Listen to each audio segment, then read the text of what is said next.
It's Easter. Just feels different. Move it along there. Keep your Social distance. Yeah, you can just feel like Easter. Oh, but it is Easter. Hey, church family, welcome to Easter here at Southeast. Happy Easter. Happy Easter, Greg. You too, Brian. Have you ever in your life not physically been in the church building on an Easter Sunday morning? 59 straight Easters. I've always been in church, which, to say, church family, it kind of breaks our heart today, especially for sanguines. Oh, a couple sanguines like us like to shake some hands and high five, give some hugs. Crestwood campus, or some older ladies on the back row. Love to come hug them, you know. Dude, you're one of the older guys. Yeah, whatever. But we can connect today. So I want to encourage you right now, if you would go to your phone and text the word connect. Greg's got his large print 733 phone going there. 733, because we can connect with you all during this Easter service today. So get your phone, text, connect to 733-733. Join us in. Yeah, and keep that phone handy there for a few minutes. We got a few ways that we can easily get some information to you that I think will be helpful. Now, one of those is for groups. And I don't know about you, but I just have felt like in this past few weeks, this season has just like highlighted the need and the desire to be relationally connected with people. And while we can't gather in person, we're making the change with a lot of our groups to move into this online territory. And so some of you are already getting connected in groups at your campus. You can find that information at your individual campus's Facebook page, but maybe you've never been connected. And this would be an easy way for you to jump into an online group. Just text the words online groups to that number, 733-733, and we'll send you a link. It'll be an easy process for you to get plugged in right there. I also want to encourage you to download the all-new Southeast app. I've been told there's a cool new app that is being prepared for you that should be helpful and informative and all those things. So just simply text SE app to 733-733. You'll be sent a download link, and it'll be an easy way for you to get convenient information from us. You know, Brian and I both were worship leaders in our past. And going way back. It is going way back. And it is challenging to worship when you can't be with the people in person. So when we begin to worship here in a few minutes, some of you with children or grandchildren, as the case may be. Grandpa Greg over here. Thank you. So if you go to southeastkids.com, you're going to find some tools there that'll take your children through a worship experience here on Easter Sunday that may be more beneficial for them. Just want to make sure that you're aware of that. Really want to thank the church family for allowing the generosity of God to pour out through you to so many people. A couple specifics. 4,000 meals have been delivered to medical professionals. By you. Yeah, not by us, but by you. $100,000 worth of food and thousands of medical supplies have been given by you and through you, so thank you. And also how you've just reached out to your neighbors, maybe widows and widowers, single parents, folks who are just older. You just want to make sure they're not alone and abandoned, and you've been getting food to them, phone calls, writing notes. Thank you for doing that. Just want to encourage you. God is generous, and he wants us to continue to kind of reflect who he is to our neighbors. So keep loving on your community and paying attention to who they are and being generous to them. It's been so inspiring to watch the church, really the church, live out what it means to be the church, even though we can't gather in this place in person. So thank you for being so faithful in doing that. I forgot what I'm supposed to say next, but it's like a normal Sunday at LaGrange campus. So, yes, that's it. We're ready to go with this unique Easter Sunday service. So grab a cup of coffee. Greg always had to pick up after me in worship services, I think. I did. Grab your cup of coffee. Get your family there close if you're worshiping together. And just get ready to celebrate the good news of this Easter Sunday with your family. Yeah, and to some of you, though, as worship begins, my mother would say you need to get out of those pajamas and get into some Easter clothes, okay? Even though it's online, she was feeling comfortable. So get your Easter Sunday best. Comfortable. All right. All right, happy Easter, y'all.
From the beginning of time, God has been the giver of life.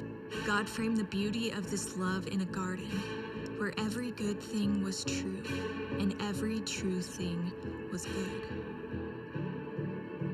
But with one bite, sin entered the world. Like a virus, it infected everyone. Sin separated us from God and from each other. One bite brought distance, destruction, darkness, and death.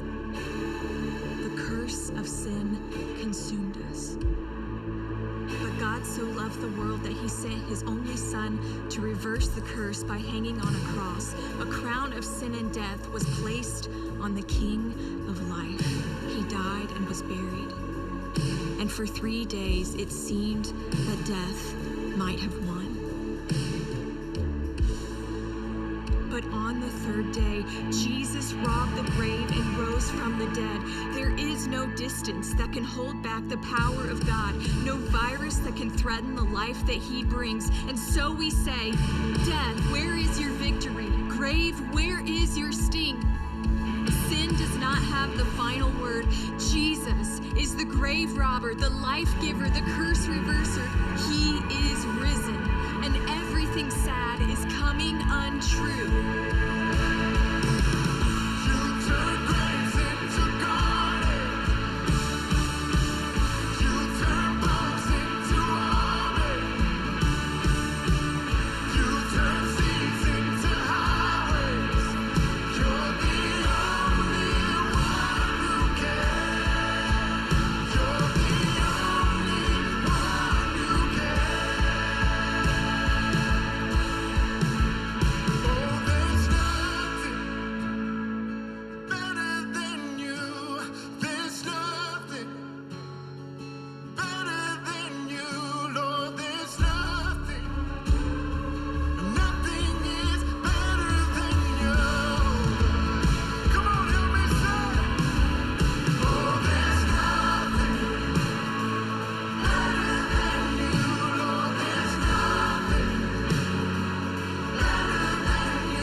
All right, guys, that's all I got.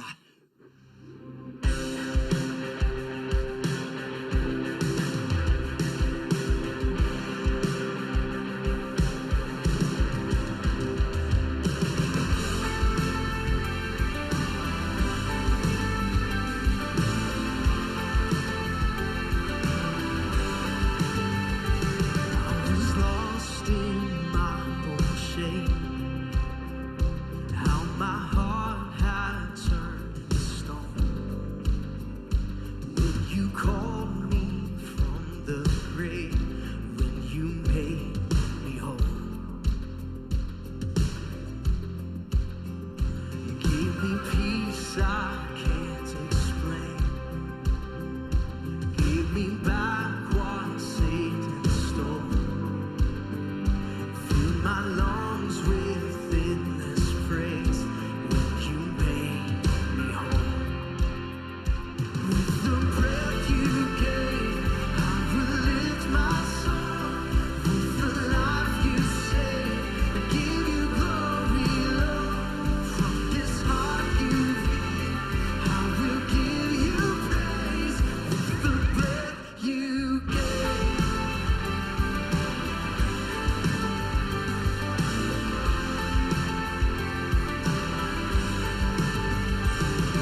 help but praise you.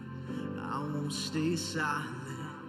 I've seen your mercy, your loving kindness. Can't help but praise you. I won't stay silent. I've seen your mercy, your loving kindness. Can't help but praise you. I won't stay silent. I've seen your mercy, your loving kindness. Can't help but praise you. I won't stay silent. I won't stay silent. With the breath you gave, I will lift my song. With the life you saved, I give you glory, Lord. And from this heart you've healed, and I will give you praise. With the breath you gave, and I will lift my song. With the life you saved, I'll give you glory, Lord. From this heart you've healed, I will give you praise. With the breath you gave, yeah. I've seen your mercy, your loving kindness. Can't help but praise you. No, I won't stay silent. I've seen your mercy, your loving kindness. Can't help but praise you. I won't stay silent. No, I won't stay silent. I will praise you,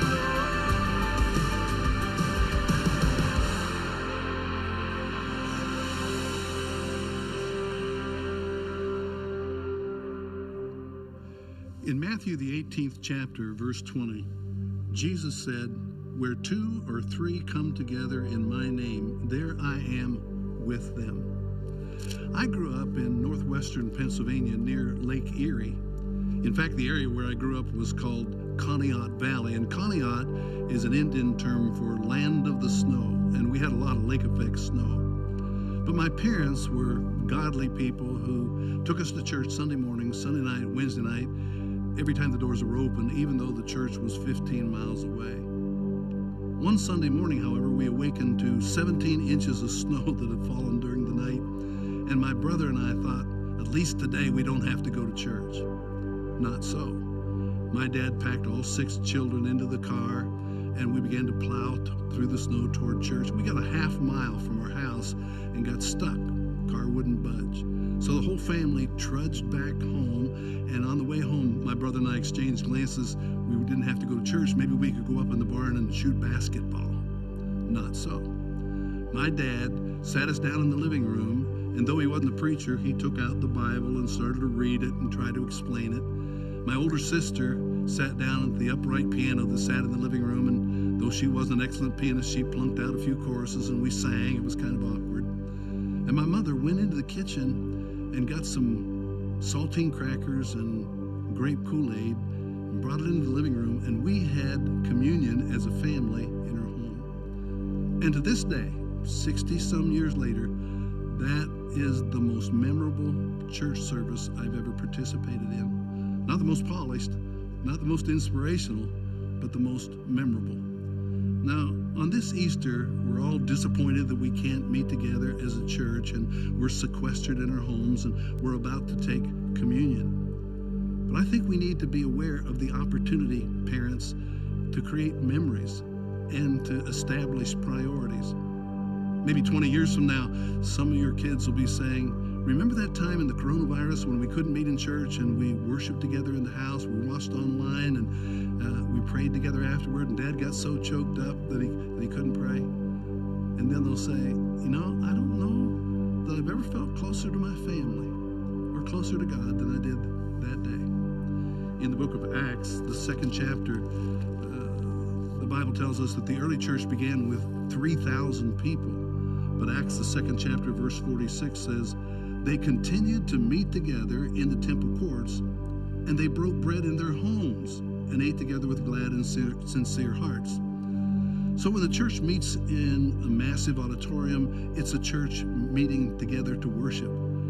But when the church meets in homes, in small groups, It's still the church, because Jesus said, where 2 or 3 are gathered together in my name, I'm right there in the midst. Now, maybe you're watching today and you're all alone, but you're still a part of the church. As you take communion, you're taking with thousands of people across the city and millions around the world, and you're not alone, because Jesus said, never will I leave you, never will I forsake you. I had a friend who was a missionary to the Kiamichi Mountain Indians in Oklahoma, and he said he went down a secluded lane, and at the end there was this rustic old log cabin, and sitting on the front porch in a rocking chair was an elderly Native American widow. And he called out to her, "You all alone, ma'am?" And she smiled a little and said, "Just me and Jesus, son. Just me and Jesus." Regardless of the number, it's you and Jesus. And as you partake today, remember the Lord's body was broken for you. His blood was shed for you. And if you don't have the emblems, take them in your imagination, and you give thanks that Christ's death on the cross paid the price for your sin as you trust in Him. And Christ's conquering of the grave assures you that through His power, you can do it too. And as you take, you give thanks that you're not alone, that He is with you. And therefore, in this quiet time that follows, you can hum along with this hymn and say, "It is well with my soul." Let's pray. Father, we thank you that the righteous died for the unrighteous. We thank you that we, through the resurrection, have this hope of an inheritance in heaven that can never perish, spoil, or fade, kept for us. We claim that promise today that where 2 or 3 are gathered in your name, you're right there with them. And we pray this prayer in the strong, saving name of Jesus. Amen.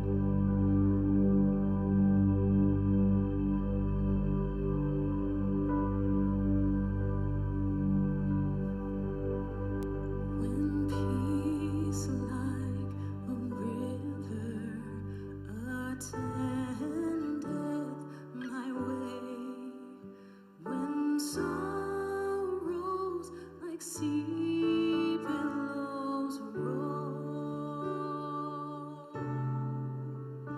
whatever my lot, thou hast taught me to say, it is well with my soul. It is well with my soul.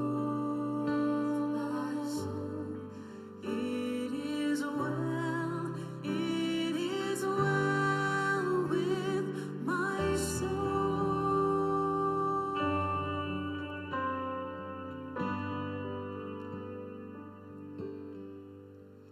My sin, oh, the bliss of this glorious thought. My sin, not in part, but the whole, is nailed to the cross, and I bear it no more. Praise the Lord, oh my soul.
light in the darkness, my God, that is who you are.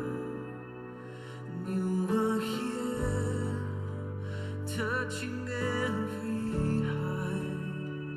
I'll worship you, I'll worship you. And you are here, healing every heart. I'll worship you, I'll worship you. And you are here, turning lives around. I'll worship you, I'll worship you. Oh, you are here, mending every heart. And worship you, oh, worship you. You are waymaker, miracle worker, promise keeper, light in the darkness, my God, that is who you are. You are waymaker, miracle worker, promise keeper, light in the darkness, my God, that is who you are.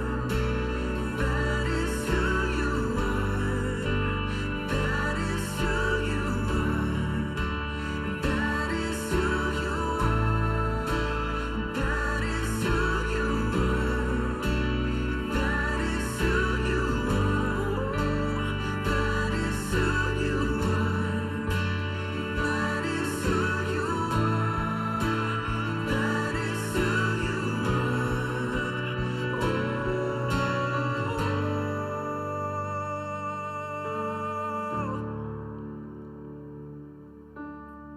God, that is who you are. The waymaker, our light in the darkness. And even though we walk through the valley of the shadow of death, we will not fear, for you are with us, God. You are with us, and you are for us. And if you are for us, nothing can stand against us. Heal our city, heal our nation, God, and heal this world that you hold in your hands. We may not be able to see it, but we believe with all that we are that you are working, that you are moving, God. We worship you in this place. Have your way, Jesus.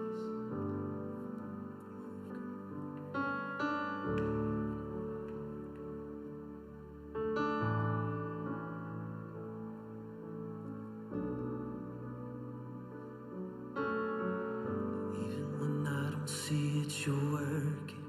Even when I don't feel it, you're working. You never stop working. You never stop working. Even when I don't see it, you're working. Even when I don't feel it, you're working. You never stop working. You never stop working. Even when I don't see it, you're working. Even when I don't feel it, you're working. You never stop working. You never stop working. And even when I don't see it, you're working. Even when I don't feel it, you're working. You never stop working. You never stop, no never. You are waymaker, miracle worker, promise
that stone was moved for good, for the Lamb had conquered death, and the dead rose from their tombs, and the angels stood in awe for the souls of all who'd come to the Father are restored, and the Church of Christ was born. Then the Spirit lit the flame. Now this gospel truth above shall not kneel, shall not fade. By His blood and in His name, in freedom I am free. For the love of Jesus Christ, who is resurrected me. Oh, we praise You, Lord. Praise the Father, praise the Son, praise the Spirit, three in one. The God of glory,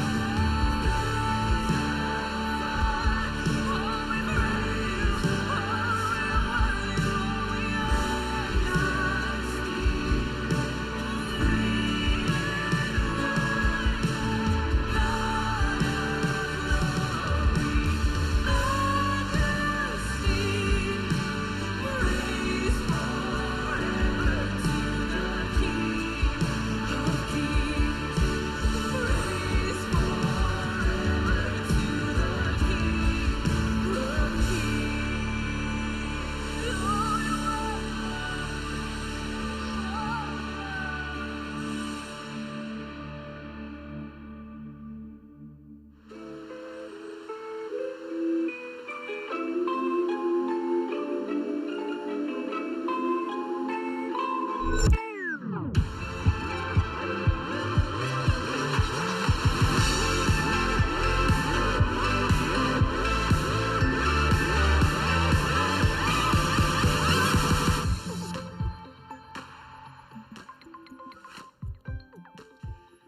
It was Easter, and they had quarantined themselves.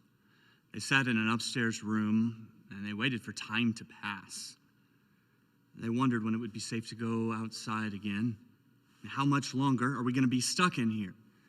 Will things ever go back to normal? A week ago, they never could have anticipated that this would be their new reality. Things, though, had changed so quickly. Most of them had lost their jobs, and when this was over, they were going to have to go back and start again. Some would have to try to relaunch a business. Others would try to get an old job back. But for now, they sit in this room trying to keep their distance from people and waiting for some updated news about what's happening on the outside. But it looked like they were going to be there for a while, and they could feel the anxiety building as they thought about how much life was going to change when this was all over. On that Easter evening, they sat quarantined in an upstairs room, and they were filled with fear and facing an uncertain future. And it may sound like I'm describing Easter for us today in the year 2020, but it turns out this Easter has a lot in common with the first Easter, because on that first Easter, everything was shut down. And after Jesus was crucified and put in a tomb, and his followers realized what that meant, they were filled with fear. I mean, would they be next? And anxiety grows when two factors come together, when there is this heightened sense of vulnerability and a diminished sense of power. When you feel vulnerable, but it seems that you can't do anything to change your circumstances, that is a recipe for anxiety. And it is the way I think many of us are feeling this Easter. But to be clear, it's the way the followers of Jesus were feeling on that first Easter. They, more than 2,000 years ago, were overwhelmed with fear and anxiety. John 20, verse 9 says that Sunday evening, the disciples were meeting behind locked doors because they were afraid. And we have some language that we might use to describe what the disciples are doing. It's language that we wouldn't have used. It really wasn't even a part of our vocabulary a few months ago, but we would say that the followers of Jesus were social distancing, or we might say they were sheltering at home. And much like us, they were trying to understand, how could this have happened? How could things have gone so wrong so quickly? Because just a week before, they had entered the city of Jerusalem with Jesus on a donkey, and the people were worshiping him. And within a week, their whole world had been turned upside down. And now, Jesus was dead and buried, and with him, their hopes and their dreams for the future. And so now they are quarantined, and they are trying to understand what their new normal is going to look like. It is amazing how quickly things can change. My daughter Morgan and her fiance Harrison had planned a big wedding for May 16th. More than 500 invitations were ready to be sent out. Dresses were on the way, tuxes had been ordered, venues had been reserved, deposits had been made, a special honeymoon had been planned, and there were going to be all kinds of showers and parties leading up to that big day, and it was going to be what she had dreamed of since she was a little girl. And then things started to change. And they would adjust, and then things changed some more, and they would adjust some more. And then things would change again, and they would change again. And then came the cancellations, showers canceled, venues canceled, plane tickets canceled.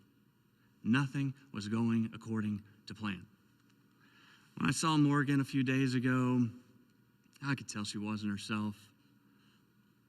I said, "Hey, beautiful, you hanging in there with all of this?" And she looked at me with those big brown eyes that have melted my heart since the day she was born. And her eyes welled up with tears, and she said, "My honeymoon got canceled today." Well, I've been a husband and a father long enough to learn the hard way that this isn't the time to offer perspective and problem solving. And so I gave my girl a hug, and I told her I was sorry. And she said, "It's just that nothing is going the way it's supposed to." If there was ever a sentence that describes what life can be like, it's that one. Nothing seems to be going the way it's supposed to. Now look, I know we shouldn't be surprised by any of that. In fact, a few chapters earlier in John 16, Jesus told his followers very directly, in this world you will face trials and you will face sorrows. In Matthew 24, Jesus tells his followers that before he returns, before he comes again, it will be nation rising up against nation, and there will be earthquakes and pestilence. The word we might use, pandemics.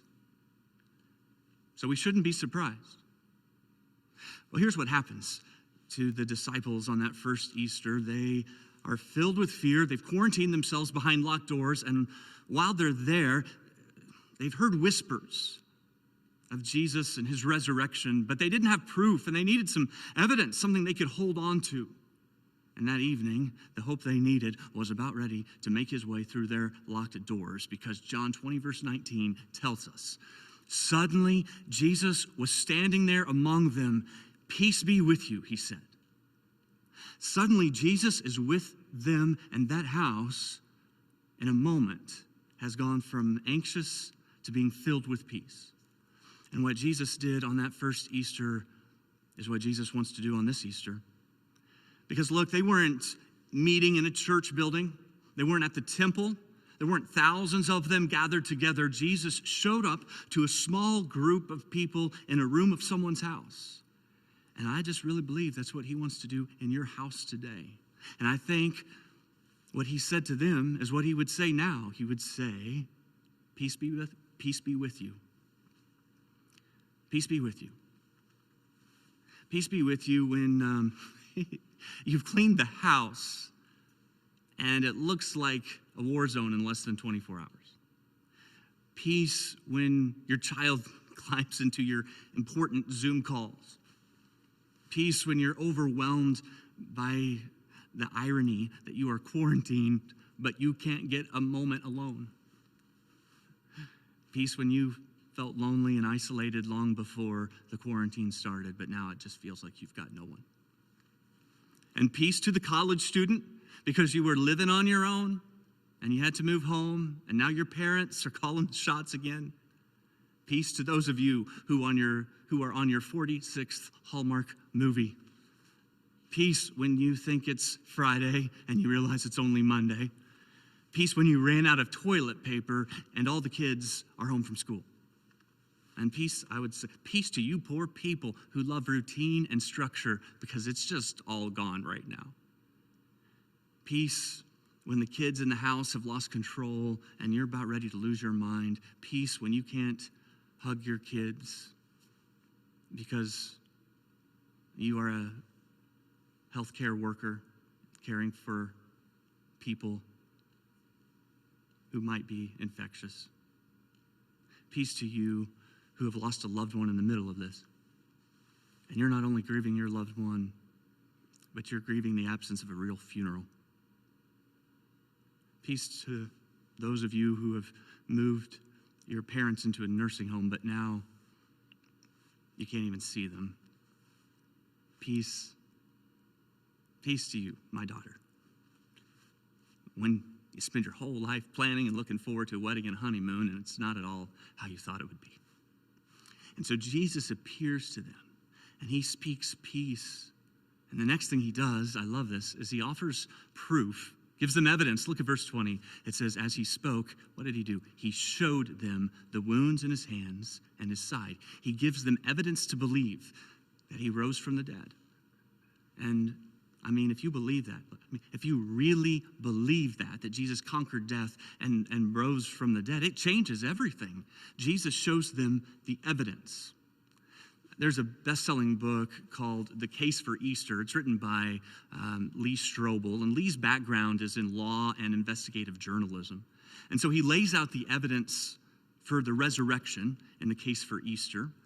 And this week I had a chance to interview Lee, and I asked him if he would just take a few minutes to share his story and to share some of the evidence of the resurrection with our church family. Take a look.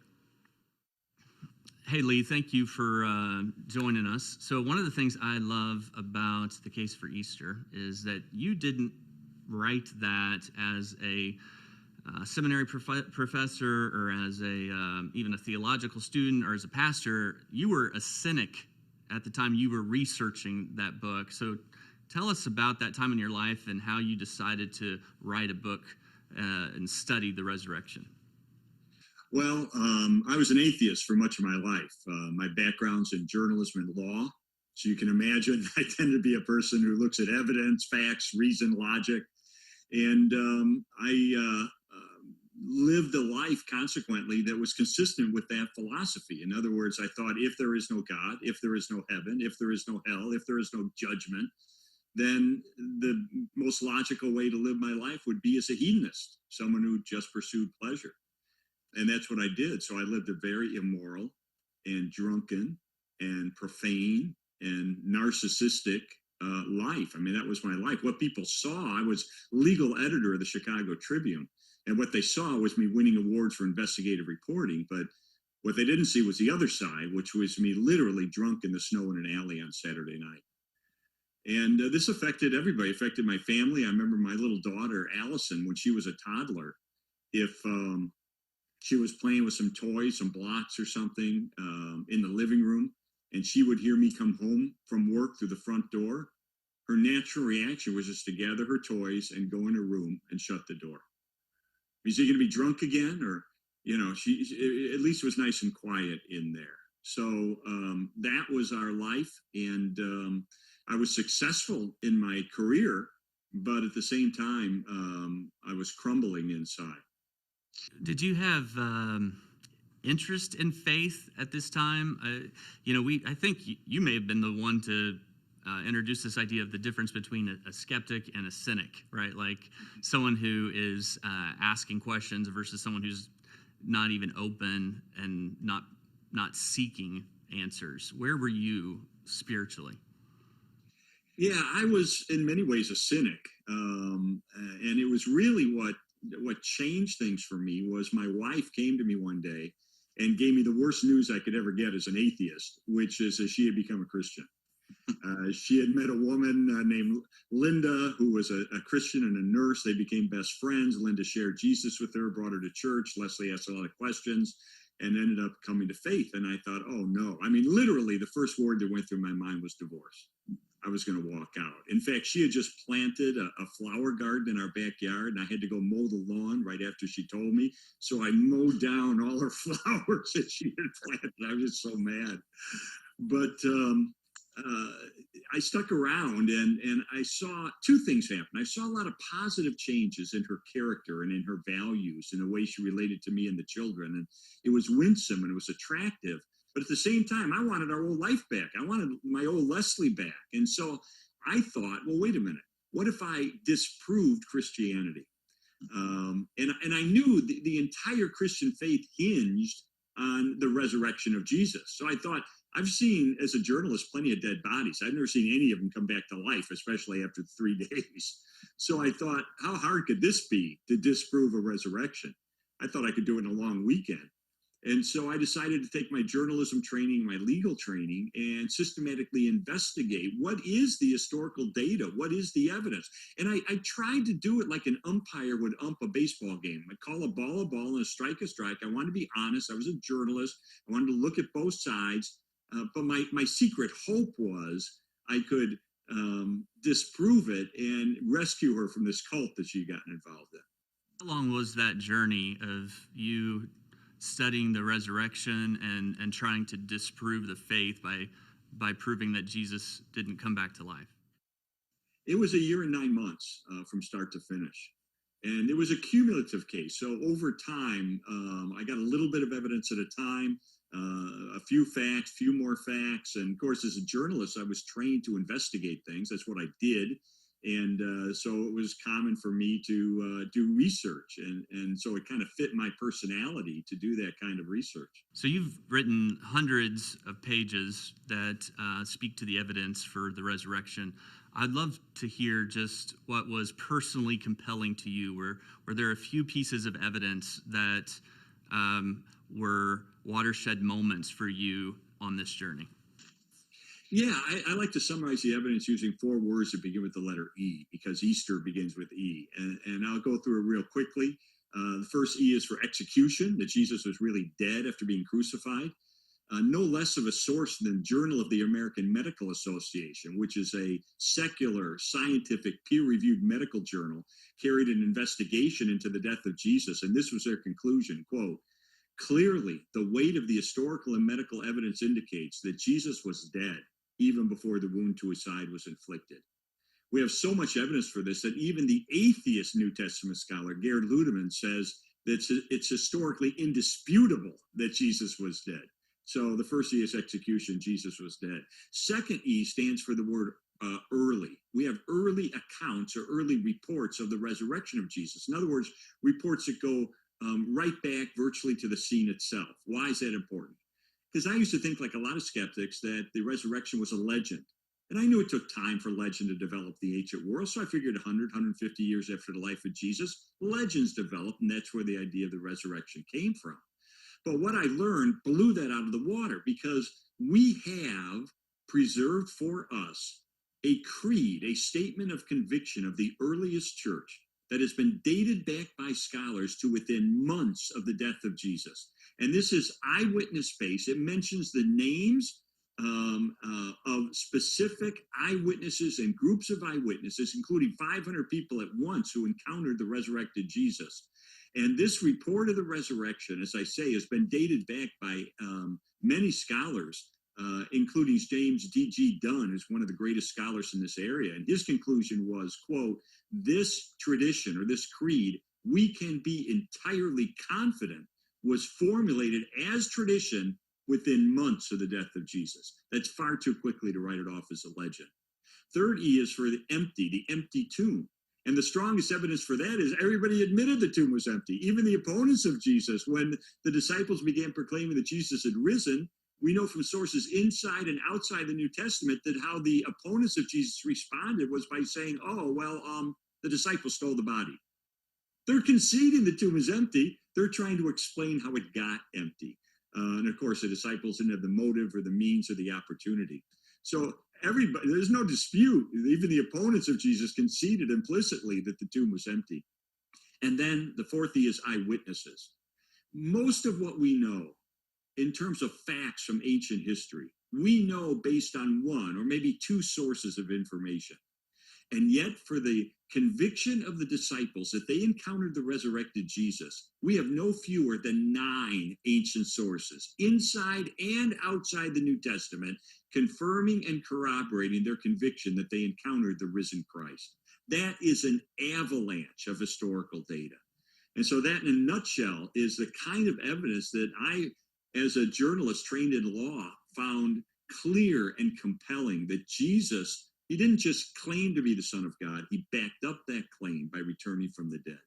One of the points that you make that was really compelling for me was when you make the point they'll die for something they believe is true, but they won't die for something they know is a lie. Am I getting that right? That's exactly right. And that was probably the final piece of the puzzle that went into place for me. You know, we have 7 ancient sources, 6 of them outside the Bible, that confirm that the disciples lived lives of deprivation and suffering as a result of their proclamation that Jesus had risen. What actually happened to them in terms of their deaths can get a little bit murky in history, but that's not the point. Their willingness to die for it is indisputable. Well, of all human beings who've ever lived in history, the disciples were in a unique position to know whether this is true or whether it's false. They were there. They talked with the risen Christ. They ate with them. They touched him. They knew the truth. And knowing the truth, they were willing to die for it. That tells me something about the veracity of their claims. Did you have a set time that you remember where you stepped over a line? Absolutely. It was 2:00 in the afternoon on November the 8th of 1981.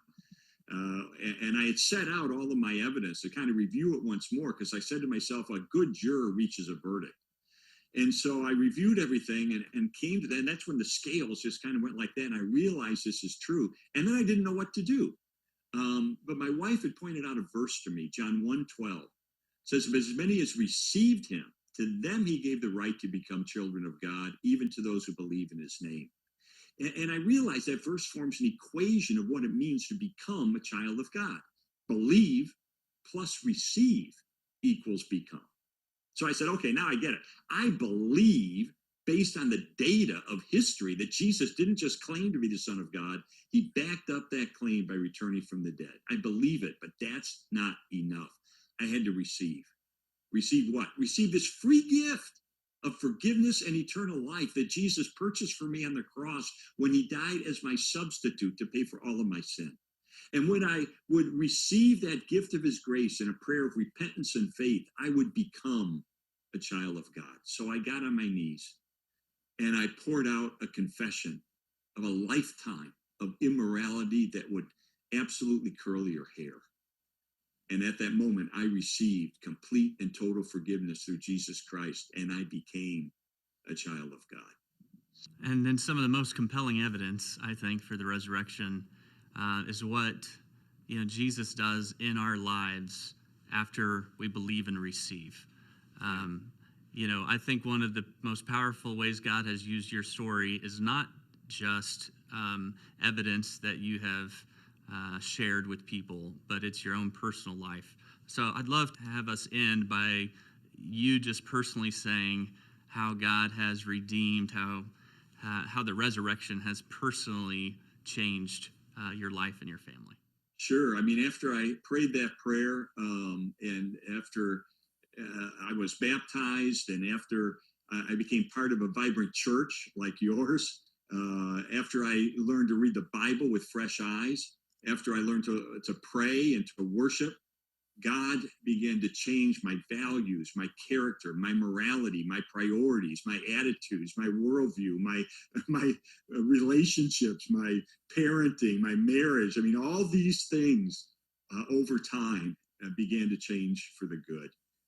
So much so that my little daughter, Allison, was 5 years old when I came to faith. And all she had known was a dad who had been absent, angry. I actually kicked a hole through our living room wall in anger one day, coming home drunk. That was her whole existence for the first 5 years of her life. But starting on that Sunday afternoon, after I came to faith in Christ, and over time, as he began to work in my life, she started to watch. Something's changing with my dad. Something's different with my dad. Something's new with my dad. And it took about 4 or 5 months. And then finally one day, it was a Sunday, she came up first to her Sunday school teacher and then up to Leslie. And she said, I want God to do for me what he's done for Daddy.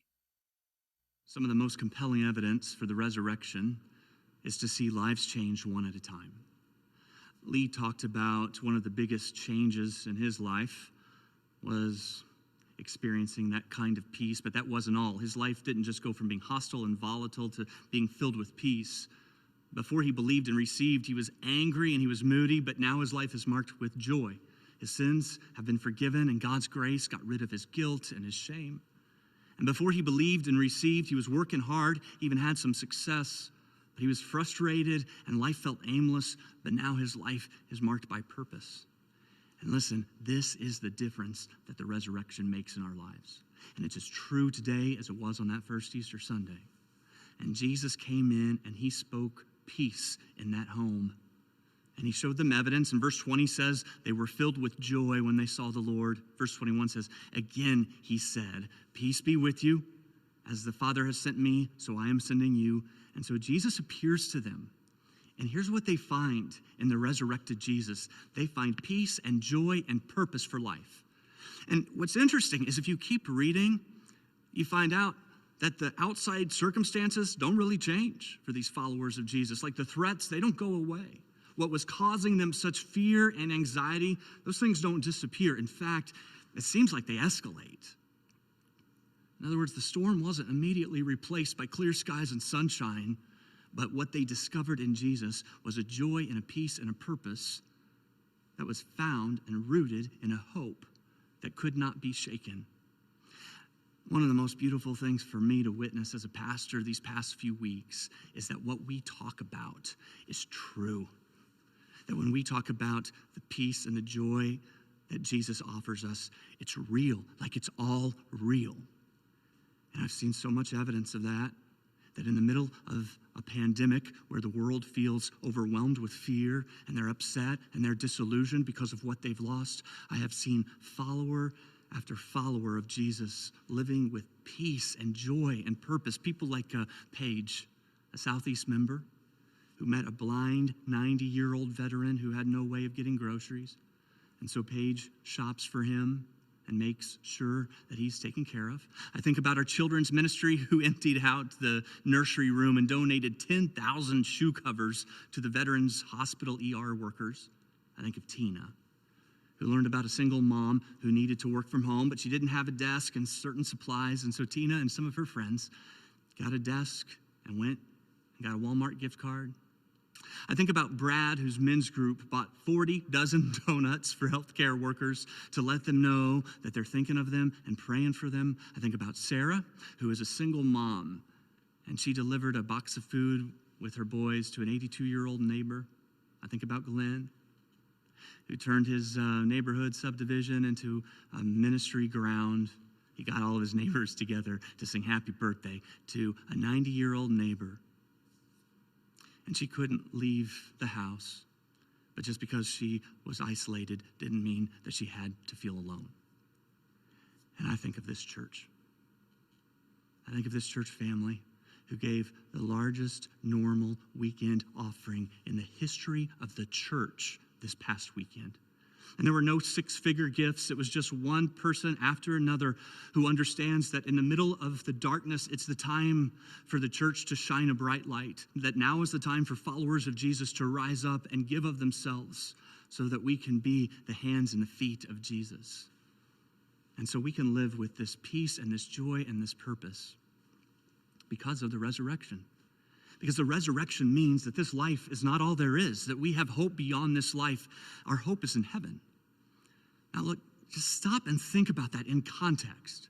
Like, what's the worst thing that the coronavirus or any other disease can do to you? What's the worst thing? Worst case scenario is death. But if you're a follower of Jesus, worst case scenario immediately becomes best case scenario. This is the difference that Jesus makes. And so Jesus said in John 11, I am the resurrection and the life. And anyone who believes in me will live even after he dies. And so Paul says in 1 Corinthians 15, then where, O death, is your victory? And where, O grave, is your sting? I love the way the Message puts this. Death is swallowed up by triumphant life. Who's got the last word, O death? O death, who's afraid of you now?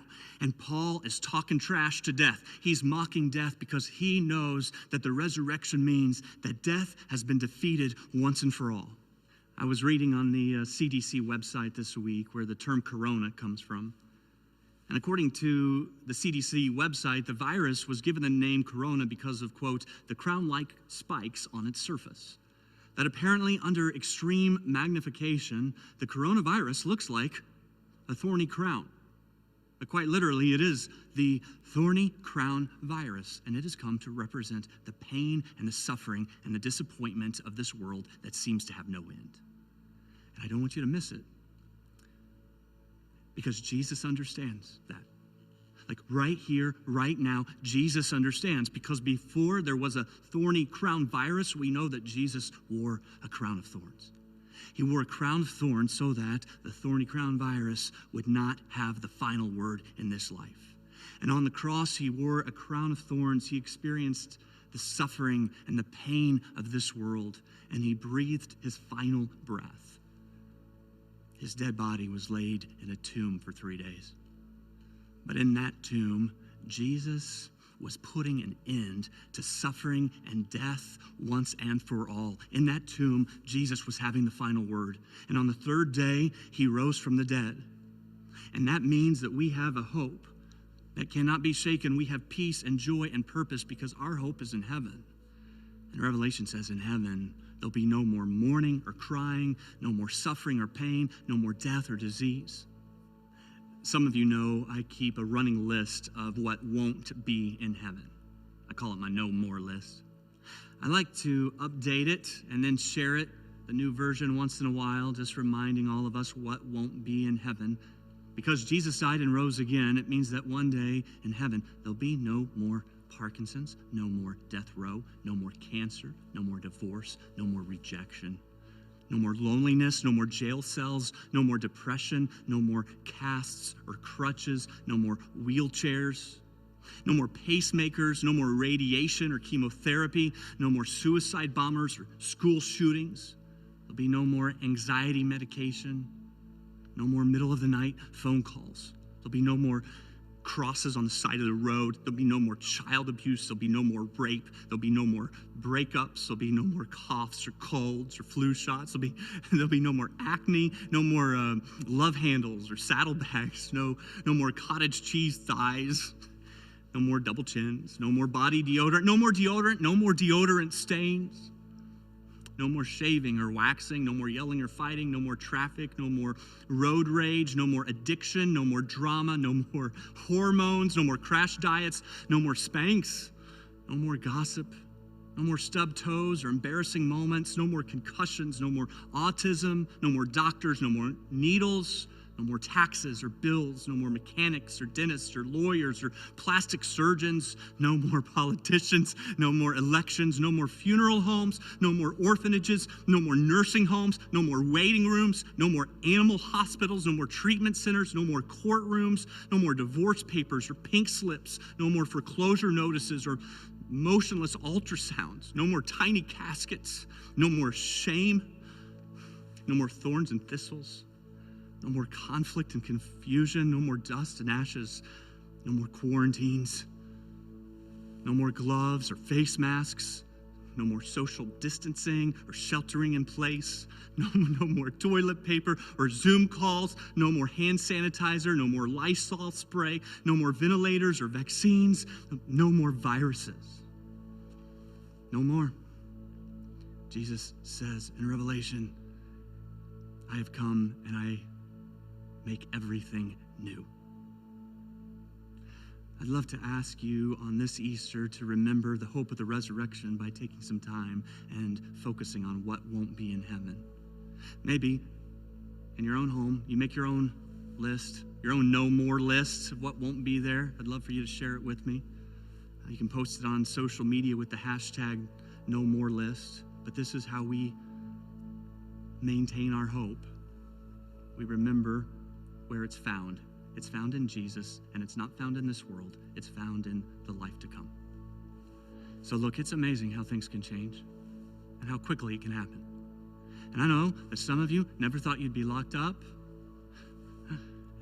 never thought you'd be dealing with those kind of fear and anxiety and addiction, depression. You just never saw this coming. Some of you can't even believe you're watching this right now. But I believe that Jesus wants to do this Easter what he did on that first Easter. I believe he wants to show up in your home. I believe he wants to make his way through maybe the locked doors of your house. And he wants to come in and he wants to reverse the curse of sin in your life. He wants to turn graves into gardens. He wants to replace your fear with faith, your anxiety with peace, your anger with joy, and he wants to give your life purpose. The question is, do you believe? And are you ready to receive? Let me pray. God, this Easter feels like it's different than any other Easter, and yet we realize that maybe it was a lot like the first one, where Jesus, you came back to life, and when you came back from the grave, you carried the keys of death with you, and you now offer us joy and hope and peace that can only be found in you. And so, God, I pray for everyone who is watching this right now. It's my belief that it's no accident that they're watching this. I pray that you would show up in their home and that you would speak peace and joy and purpose into their lives, that they would find in you what they have been looking for. Jesus, I thank you for your grace that meets us right where we are. You don't have to wait for us to walk into a church building or attend a service. You're coming to us right here and right now, and you're giving us your love and your grace. I pray that you would allow us to believe it, to really believe it, and then to receive it. It's in Jesus' name we pray. Amen. Oh, there's nothing better than you. There's nothing better than you, Lord. There's nothing, nothing is better than you. Oh, I found it to be true. No, I'm not afraid.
Isn't that true? He's the only one who can.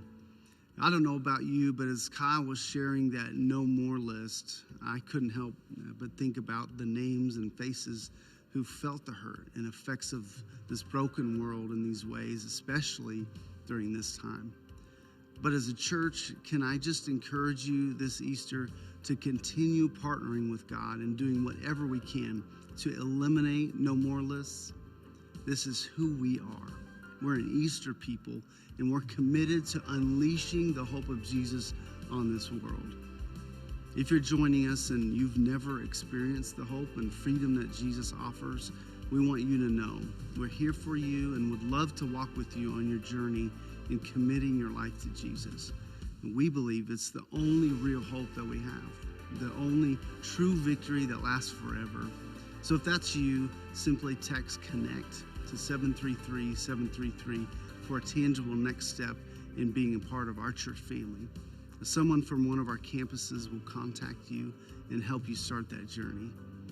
As Kyle mentioned today, as a church, you've been so generous in your giving, and wow, how God has multiplied that is amazing.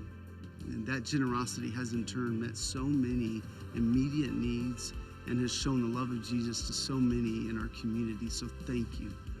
And if you want to continue to help us be the church by giving, it's real easy.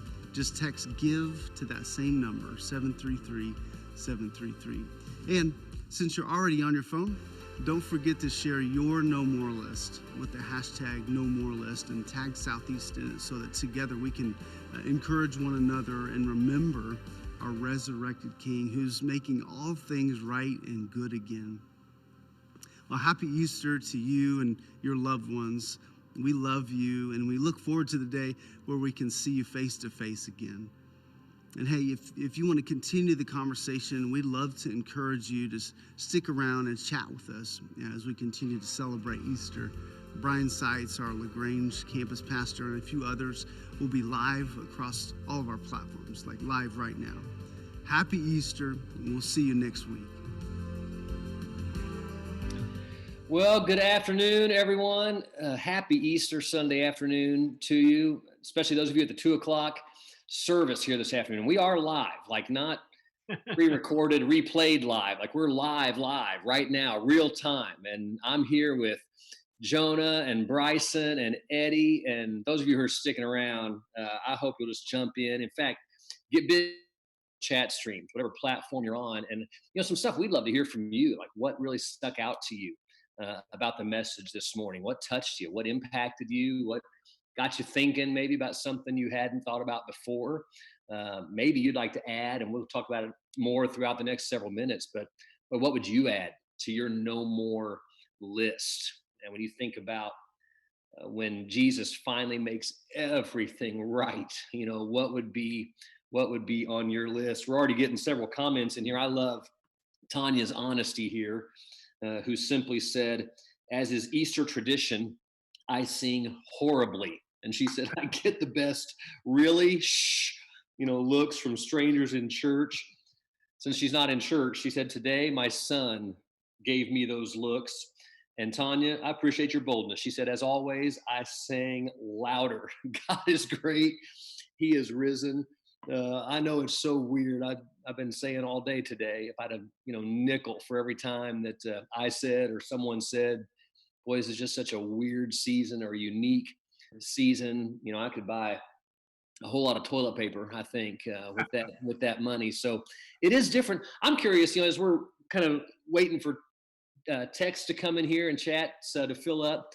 Eddie, Jonah, what's an Easter tradition that you grew up with, or you had that maybe you've had to adapt or alter in some way this year? What's your tradition? Bryson, I see you nodding, so let's jump in with you there. What's a tradition you have celebrated or had to modify this year? Yeah, so kind of unique. So my wife's birthday actually typically falls on Easter or around Easter. It's actually tomorrow this year. So normally we would be celebrating with family and going out to lunch after church. And so obviously that hasn't been just like an hour ago, we had some family members drive by, kind of like a parade with cars all decorated and honking horns, and my wife loved it. So we're finding creative ways to still see family on Easter, which is nice. Yeah, I love that. I love that. Jonah, what about you? Any traditions that you grew up with or have had to have a little tweak this Easter season? Yeah, actually, so my family would always get together and have just a huge Easter meal.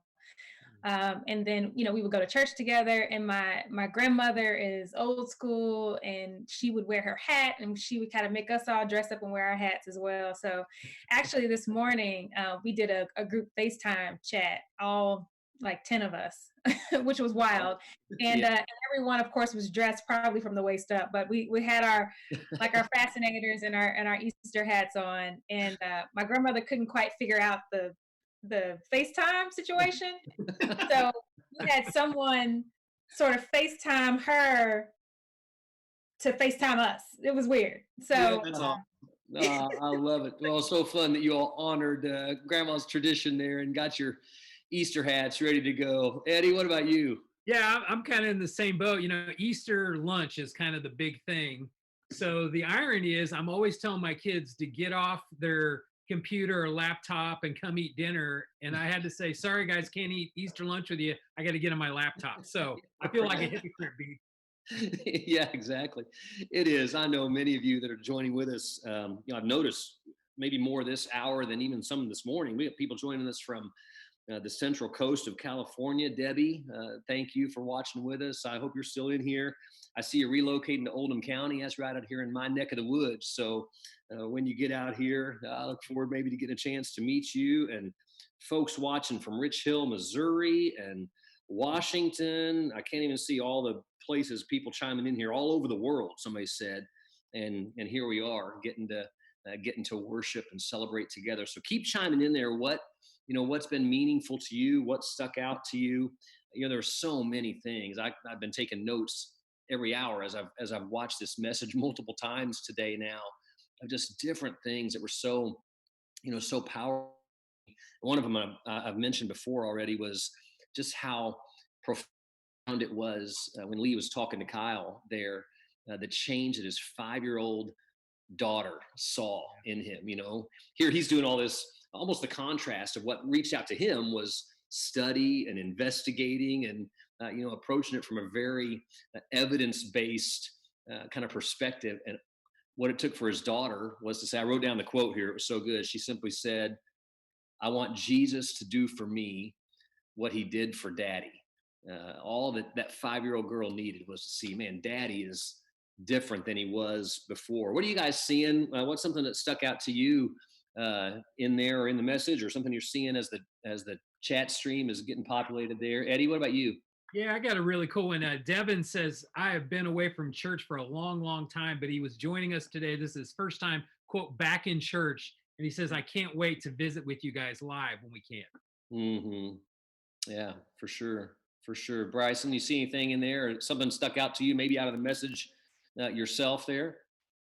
Yeah, Vicky on Facebook, kind of a similar thing to what Eddie just shared, but she's just, she's saying how during this time, these conditions, it caused her to think of our brothers and sisters elsewhere around the world, and just some of the situations that, on a regular Sunday morning, even not under quarantine, they can't gather together and meet. So I'm just reminded over and over again, just that God's presence is not confined to a building. We are one big family. His church is still thriving and well, and I'm so thankful for technology that we can all still come together and be a part of celebrating the resurrection this morning. Yeah, I think that's right. Gail kind of mentions, Bryson, what you just talked about right there. Just this, maybe something we wouldn't have dreamed about, I don't know, a couple of years ago, or maybe even several months ago.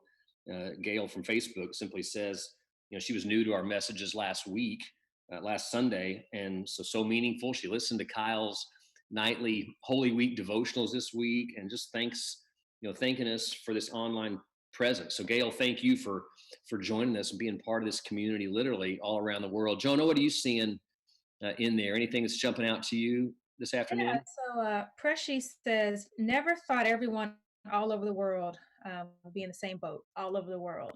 So in moments where I think about how to navigate, working from home, homeschooling, being mom, being all the things.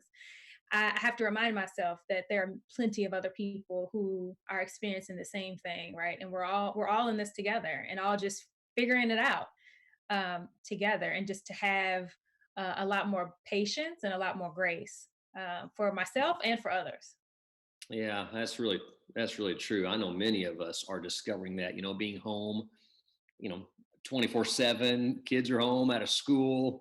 We're not going out to work, maybe like some of us are used to doing. And it's kind of relearning some of those relational dynamics. Something you just said, Jonah, really, I don't know why the words just kind of clicked for me in a powerful way just a minute ago, referencing that chat that said that we're all in the same boat. And this resonated with me, even with this Easter message, that you know our need for a savior is such a universal condition. Like there's not a one of us who can save ourselves. I think of those verses in the New Testament in Romans where it says there's no one righteous, not even one. All have sinned. We've fallen short of God's glory. And so this good news that Jesus came and paid for our sin, no matter where you are, those of you who are joining us, no matter where you are on your spiritual journey, boy, just this fact that God paid for your sin, he paid for my sin. He made a way for all of us so that all who believe in Jesus could have new life. There's so many of you chiming in here, and somebody, Lucas, I appreciate your observation there that some of the similarities we have from this Easter compared to the first Easter. I thought it was really profound how Kyle started his message there, that we're all kind of isolated. Maybe you feel hopeless. And I get that. I am curious, and several of you are chiming in here. You guys draw out what you're seeing, but those of you, what are you adding to Kyle's no more list? Man, what is it for you? If it's something that's personal or something that's kind of universal. Jonah, what are you seeing in there as people are chiming in there with their no mores? Yeah, I'm seeing no more house cleaning, laundry, ironing, and organizing the closet. Yeah. Hey, I do the laundry in my house, so I'd be thrilled with no more laundry Could for all relate sure. to that a little I bit. love it. I love it. Bryson, you see anything in there that you can resonate with or that you want to draw attention to? Yeah, Anita on YouTube says no more human trafficking. Phoebe on YouTube says no more mental illness. I know that that hits really close to home for me. I had a grandmother who passed away several years ago because of dementia, and just the heartbreak around that. But knowing through that confidence in the resurrection and what Jesus has done for us, that one day we'll get to see her again, and no more dementia. It'll be gone.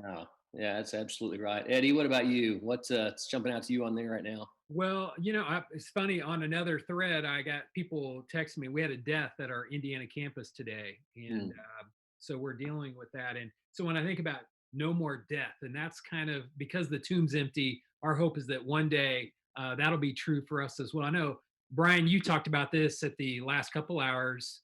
This has been really meaningful to you and your family with your brother. Do you mind sharing a little bit about that?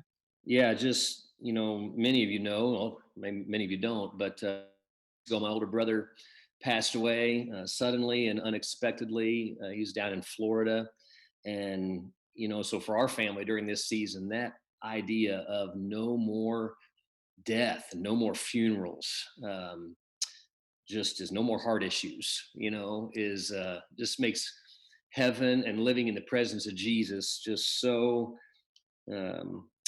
So appealing, really brings a lot of hope to this situation. And I see many of you chiming in with that those same kind of sentiments for whatever it is for you. No more sickness, no more fear, no more depression, no more anxiety. And so I want to ask you to, or encourage you to continue to chime in on here. Would you reach out to us via Facebook or on YouTube? If you're near one of our physical campuses here in Kentucky or Indiana, I want to encourage you, when we get to meet together in person, I hope you'll come and connect with us. And you can go to our individual campus Facebook pages and us there as well. But I definitely want to thank you for spending a part of your Easter Sunday with us. And You know, I love what Donna said on Facebook, and I'll kind of close with this because what I think, well, what I know is the power of the gospel, the good news over and over and over. Donna, you said the change in my dad is what brought me to Christ. Listen, we've tried to say it every way we know how. I'm sure we've said it imperfectly and inadequately, but the good news of Jesus, the death, the burial, and the resurrection of Jesus means that you and I can experience brand new life as well. He still rescues, he still transforms, he still is making all things new. So I hope you have a wonderful Easter. Thanks for joining us this afternoon, and enjoy the rest of your day today.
There's no mountain high, and there's no valley low, neither life nor death could separate us now.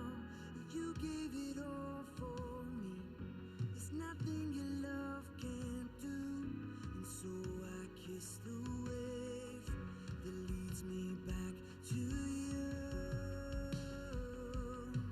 When storms are crashing over me, I'm surrounded by your grace, standing on the name of Jesus. When storms are crashing over me, and Jesus, you're my living hope, the anchor for my soul forever.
ages clear for me.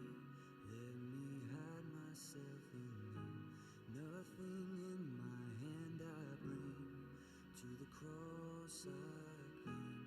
Rock of ages clear for me. Let me hide myself in you. Nothing in my hand I bring. To the cross I